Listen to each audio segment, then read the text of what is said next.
दोस्तों जिंदगी में कई बार इंसान दुखों से परेशान रहता है। उसे ये नहीं समझ में आता कि वो इसे किस तरीके से इससे निजात पाए और किस तरीके से इसमें से बाहर आए। एक छोटी सी कहानी आपको सुनाता हूँ जो आपके सारे विचारों को क्लियर कर देगी। एक बहुत बड़े ऋषि एक गांव में रहा करते थे, एक जंगल में रहा करते थे। एक व्यक्ति जो बहुत अपने दुखों से परेशान रहता था, वो वहां उनके पास गया और उनसे पूछा कि महाराज मुझे ये बताइए कि मैं अपने दुखों से कैसे निजात पाऊं, मैं कैसे अपने आप को इससे बाहर निकालूं।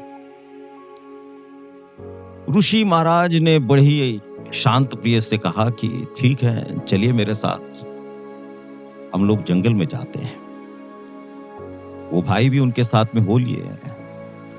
दोनों जंगल में चलने लगे। कुछ दूरी चलने के बाद महाराज ने उस शख्स के हाथ में एक पत्थर दिया और कहा कि इसको लेके चलते रहिए। साहब वो मरता क्या नहीं करता, उसने वो पत्थर हाथ में ले लिया और चलने लगा। कुछ देर तो वो सहन करता रहा क्योंकि उससे दर्द हो रहा था, लेकिन बहुत देर बाद जब उससे दर्द सहन नहीं हुआ, उसने ऋषि महाराज से कहा कि महाराज मुझे बड़ी तकलीफ हो रही है, बड़ा दर्द हो रहा है। महाराज ने बड़ी ही विनम्रता से कहा इसे रख दीजिए। वो भाई ने वो रख दिया।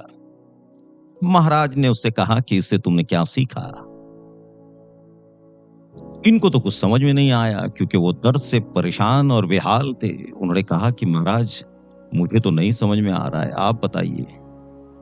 महाराज ने बड़ी ही विनम्रता से कहा कि इससे सीख ये मिलती है कि जिंदगी भी इसी तरीके से है।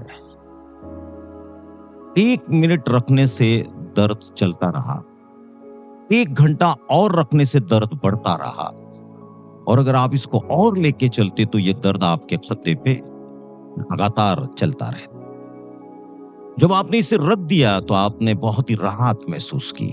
जिंदगी भी ऐसी है, ये जिंदगी के दर्द भी ऐसे हैं। जितना जल्दी आप इससे निजात पाना चाहोगे उतनी जल्दी आप निजात पाओगे, वरना ये दर्द मिनटों और घंटों में और दिनों में बढ़ता रह जाएगा। कोशिश करिए। महाराज की एक बात जो समझ में आई वो ये है, कोशिश करिए अपने दर्द को वहीं छोड़ने के लिए। कहीं तो भी ये सोच लीजिए कि जो हो रहा है वो सही हो रहा है और जो होने वाला है वो मेरी बेहतरी के लिए होने वाला है। दर्द भी ऐसी चीज है, अगर आप इसको ढोते रहोगे तो जिंदगी भर ढोते रहोगे, और जहां इसे छोड़ोगे तो वहां से अपने आप को बहुत ही हल्का महसूस करोगे। याद रखिए, कोई भी तकलीफ एक लंबे समय तक नहीं रहती। ये एक कुदरती निजाम है, एक कुदरती चीज है जो आती है और चली जाती है। और तकलीफ की दवा, हर तकलीफ मर्ज की दवा इस दुनिया में है। महसूस करिए कि आप इसमें से बाहर आओगे। यकीनन आप सोचोगे और आपके दिल से आप उसमें से बाहर आओगे।